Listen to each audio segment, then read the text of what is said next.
Bismillahirrahmanirrahim. Assalamualaikum warahmatullahi wabarakatuh. Sebelum saya membentangkan kajian tindakan saya, sukalah saya untuk memperkenalkan diri saya. Nurjayus Mariza binti Muhammad Yusuf, nama yang diberi. Saya merupakan guru Pendidikan Agama Islam di SK Sungai Marung. Tidak mahu melengahkan masa, saya terus kepada tajuk pembentangan saya, iaitu meningkatkan kemahiran membaca Iqra' 3 menggunakan kaedah sutur huruf. Sukacitalah saya sebelum melangkah dengan lebih jauh lagi, saya ingin memaklumkan kenapa saya menamakan kaedah sutur huruf. Sutur huruf adalah merupakan perkataan bahasa Arab yang bermaksud baris. Baris merupakan fungsi utama yang sangat penting untuk bacaan ataupun menghidupkan huruf. Sama ada dalam bentuk huruf tunggal ataupun bersambung. Dan kita juga maklum bahawa kalau kita tersilap membaca ataupun kita tersilap meletakkan huruf, maka akan menjejaskan makna tersebut. Okey. Jadi oleh itu saya bermulalah dengan slide yang pertama.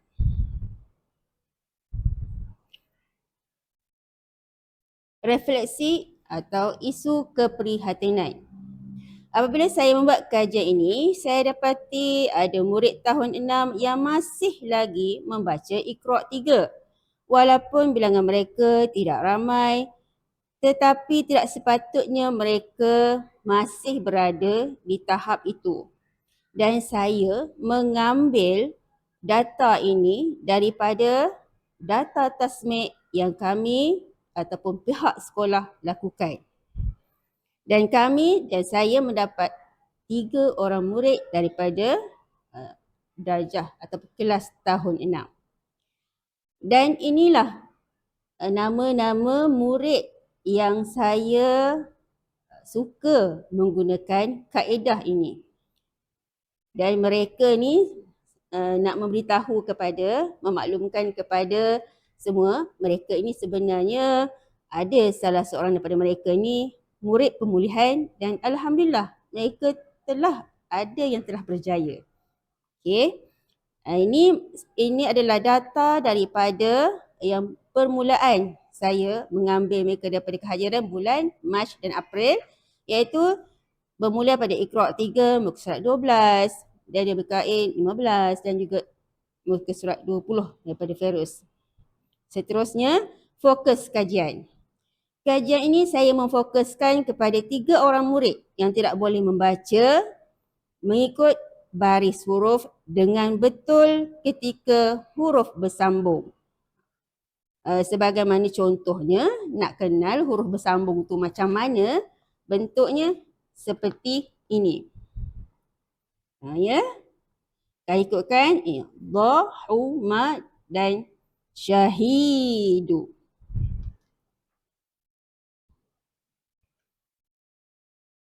Seterusnya, objektif kajian. Selepas kajian ini selesai dijalankan, maka diharapkanlah saya mencapai objektif.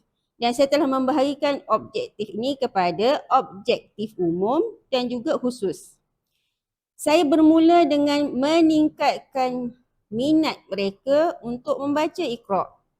Dan saya dapati ketiga-tiga murid itu tidak ada masalah dalam membaca. Dalam membaca suku kata terbuka yang mudah. Jadi saya suka menggunakan sutur huruf dan dicampurkan dengan padanan huruf, iaitu seperti ini. Kalau alif, saya terus kepada A.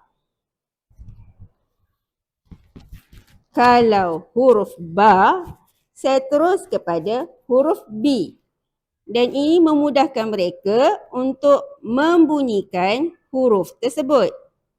Seperti juga huruf ini, huruf ta. Bila baris atas, bunyinya ta. Bila baris bawah, bunyinya ti. Bila baris hadapan, bunyinya tu. Memang tanwin ini adalah dalam Iqra' 4 dan inilah target saya. Saya nak murid dapat masuk ke Iqra' 4. Dan untuk memudahkan mereka, saya mesti memperkenalkan mereka dulu tanwin. Iaitu boleh gunakan tan, tin dan juga tun.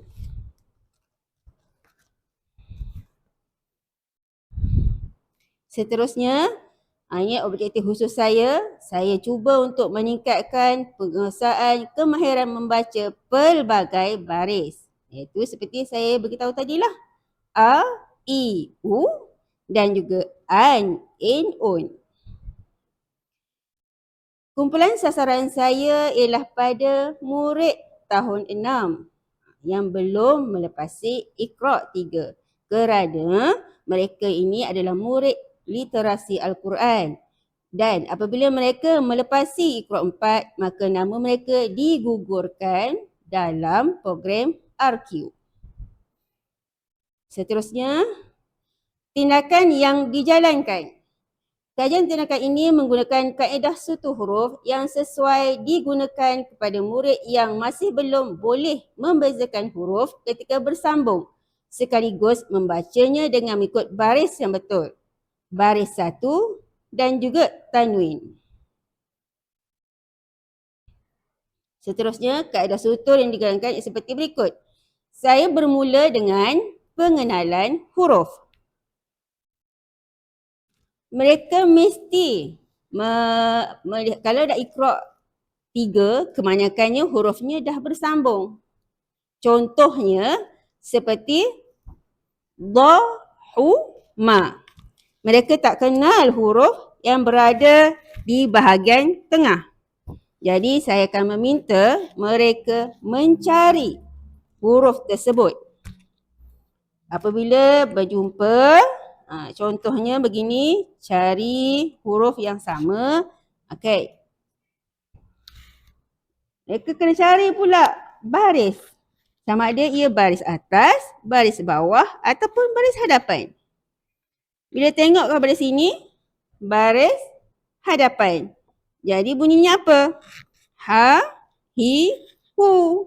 Jadi bunyinya adalah hu. Okey. Dan apabila saya menggunakan kaedah ini, memang memudahkan mereka kerana mereka telah pun kenal huruf. Tapi untuk murid tahap 1, itu belum lagi sesuai untuk digunakan. Jadi murid ni akan membaca Iqra' mengikut surat Iqra' individu. Kemudian apabila murid ni keliru untuk membaca, sama ada dari segi mereka tidak kenal huruf, maka guru akan tunjukkan huruf tunggal seperti di bawah ataupun seperti yang saya tunjukkan inilah. Ya. Ini merupakan huruf tunggal. Dan ini adalah pula huruf yang telah pun bersambung. Okey. Seterusnya, tindakan saya lagi ialah saya apabila guru selesai melihat satu huruf, guru akan minta murid membaca mengikut bacaan daripada sutu huruf.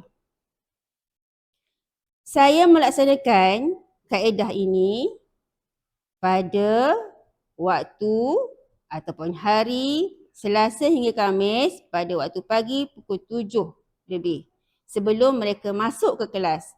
Dan alhamdulillah mereka dapat hadir dengan baik. Dan ini adalah salah seorang peserta RQ saya lah. Okay. Seterusnya, ini dapatan kajian setelah saya menggunakannya pada bulan Mei, Jun dan Julai. Maka 2 orang murid telah berjaya dan hanya seorang murid lagi yang belum berjaya pada bulan itu.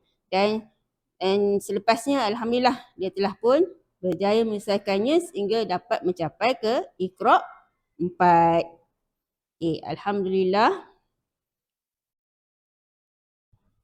Dan memang daripada saya dapat lihatlah daripada refleksi kajian saya keseluruhannya, mereka ni sebenarnya bukanlah murid yang lemah dan mereka hanya keliru untuk menyebut ataupun meletakkan baris.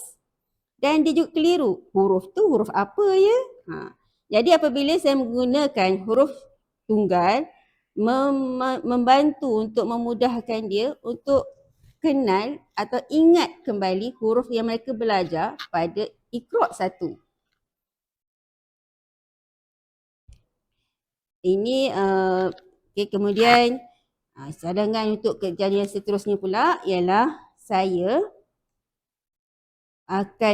biasanya saya akan memberikan pujian, nasihat dan juga hadiah supaya murid AQ ni mereka minat untuk belajar dan mereka cinta kepada Al-Quran.